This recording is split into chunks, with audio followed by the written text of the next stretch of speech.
अस्सलाम वालेकुम dear students. आज के लेक्चर में जो रिमेनिंग ब्रांचेज हमारी रह गई थी वो डिस्कस करेंगे, ब्रांचेज या सब fields.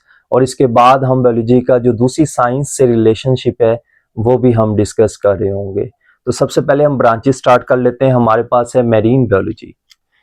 It is the branch of biology. ये आपने सबके साथ सेंटेंस ऐड करते जाना है, ये मैंने आपको पहले भी बताया था। It is the branch of biology that deals with the study of life in oceans. Oceans के अंदर जो लाइफ पाई जाती है ये उसकी स्टडी है। सी छोटे होते हैं और ओशन जो होते हैं बड़े होते हैं, ठीक है ना। जो सी होते हैं वो ओशन से निकलते हैं और जो ओशन होते हैं वो लैंड लॉक्ड नहीं होते, वो ओपन वाटर बॉडीज होती हैं। अब इसका क्या फायदा होता है? To understand ocean biodiversity. जो ओशन के अंदर बायोडाइवर्सिटी पाई जाती है, मैरीन लाइफ पाई जाती है, ये उसकी स्टडी है। उसके बाद हम क्या करते हैं? टू डिस्कवर न्यू स्पीशीज, ठीक है। जो नई नई स्पीशीज ओशन के अंदर हैं हम उसको डिस्कवर करते हैं। उसके बाद मैरीन कंजर्वेशन इश्यूज जो आते हैं हम वो भी बता रहे होते हैं। मैरीन लाइफ को कंजर्व करने में, बचाने में कौन कौन सी मुश्किलात का सामना है तो हम ये भी बताते हैं। ये सारा हम मैरीन बायोलॉजी में स्टडी कर रहे होते हैं। अब कोरल रीफ्स क्या होते हैं? एग्जाम्पल में है कोरल रीफ्स। मैरीन इन्वायरमेंट में टाइनी एनिमल्स होते हैं जिन्हें हम पॉलिप्स कहते हैं। वो सॉफ्ट वाटर बॉडीड एनिमल्स हैं, ठीक है। वो अपना स्केलेटन बनाने के लिए कैल्शियम कार्बोनेट रिलीज करते हैं। उनकी डेथ हो जाती है तो जो कैल्शियम कार्बोनेट है, जो स्केलेटन है उनों का, और वो रहते भी कॉलोनीज की फॉर्म में है, वो जो कैल्शियम कार्बोनेट का स्केलेटन है वो मिलके कोरल रीफ्स बन जाते हैं। कहा जाता है कि जो कोरल रीफ्स हैं they are only 1% of the marine life, ठीक है। मैरीन लाइफ का या मैरीन इन्वायरमेंट का सिर्फ 1% है, लेकिन 25% जो मैरीन लाइफ है वो उसमें रहती है, ठीक है। अब उसके बाद है पैथोलॉजी।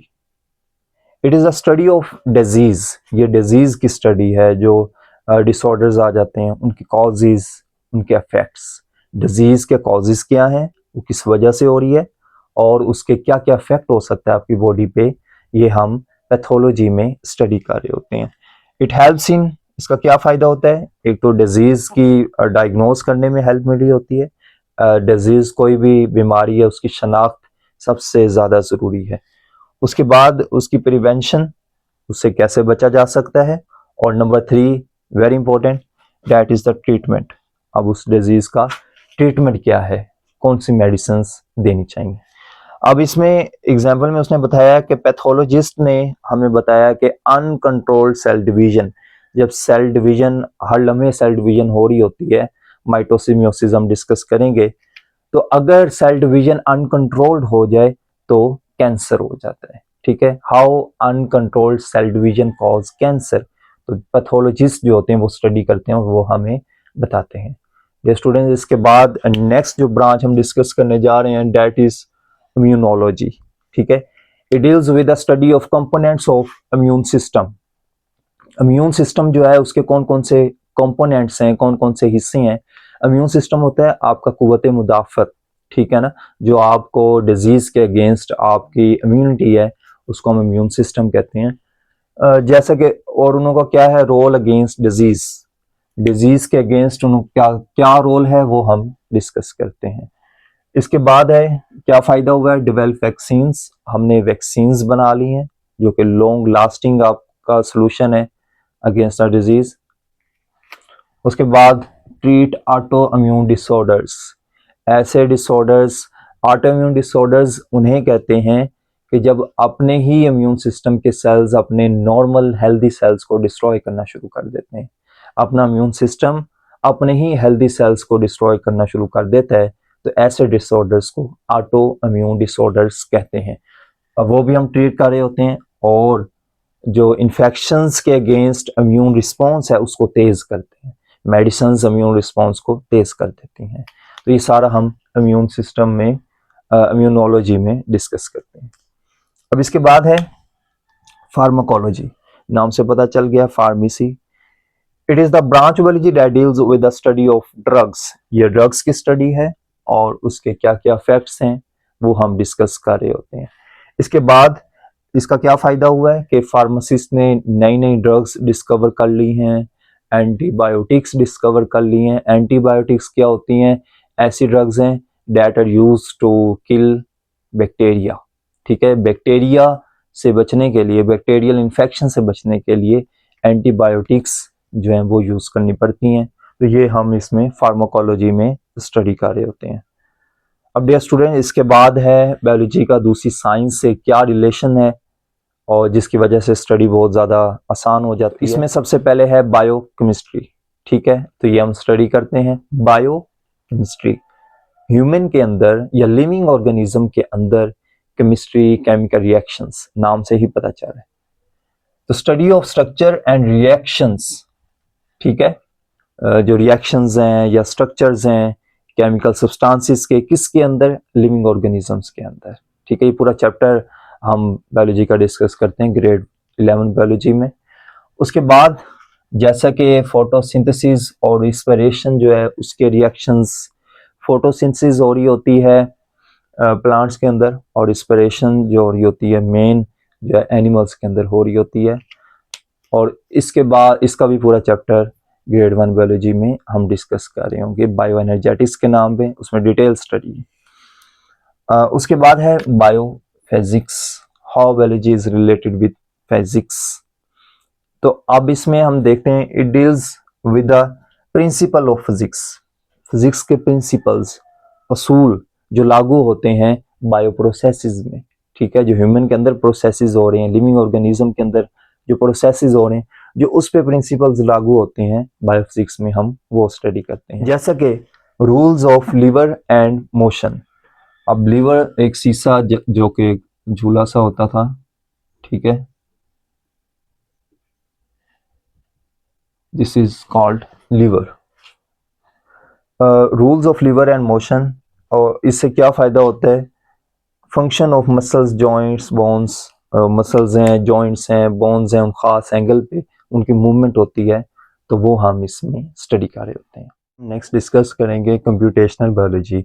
इसमें हम क्या करते हैं? मैथमेटिकल मॉडल्स का यूज़ करते हैं, एल्गोरिथम्स का यूज़ करते हैं और कंप्यूटर यूज़ करते हैं। क्या करने के लिए? बायो प्रोसेसेस स्टडी करने के लिए। ठीक है, कंप्यूट होता है हिसाब किताब लगाना। ठीक है, जैसा कि अमाइनो एसिड्स जो है उनका सीक्वेंस, प्रोटीन जो होते हैं वो अमाइनो एसिड्स सब यूनिट से मिलके बने होते हैं, उनका क्या सीक्वेंस है, ठीक है, कितने अमाइनो एसिड्स के बाद टर्न आ रहा है, तो वो सारा हम इसमें डिस्कस करते हैं।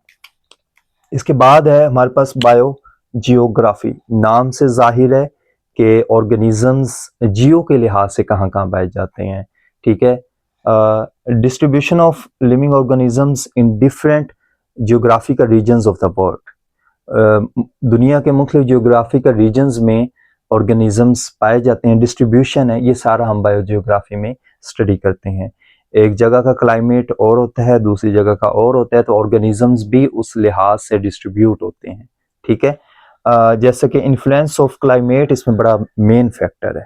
जो क्लाइमेट होता है उसका इन्फ्लुएंस होता है, एनवायरनमेंट का असर होता है, जिसकी वजह से ऑर्गेनिजम्स की डिस्ट्रीब्यूशन डिफरेंट होती है। अब उसके बाद हम डिस्कस करते हैं बायो स्टैटिस्टिक्स। इसमें स्टैट्स जो होती है उसके प्रिंसिपल्स यूज करते हैं लिविंग ऑर्गेनिजम्स पर। Principles of statistics to analyse and interpret data. Analyse होता है तज्जिया करना, एनालाइज होता है तज्जिया करना, इंटरप्रेट होता है उसकी तशरीह करना। डाटा को समझने के लिए हम स्टैट्स के टूल को यूज करते हैं, तो ये हम डिस्कस करते हैं बायो स्टैटिस्टिक्स में। इसके बाद बायो का रिलेशन है बायोटेक्नोलॉजी। ठीक है, it deals with the use of living organisms to develop beneficial products.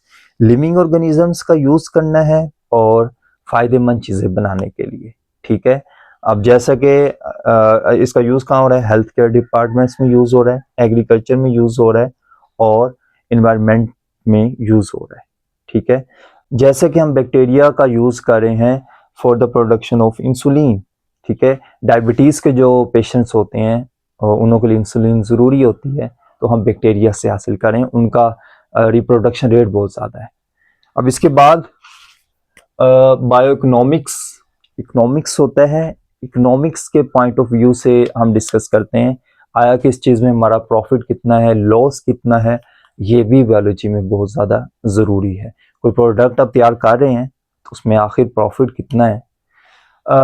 From economical point of view ये चीज़ों को हम देखते हैं इकोनॉमिक्स के लिहाज से, ठीक है, उसमें प्रॉफिट है या लॉस है। प्रॉफिट जब हमारी कॉस्ट प्राइस कम होती है, सेलिंग प्राइस ज़्यादा होती है, और जो लॉस है वो इसके बरक्स है, ठीक है।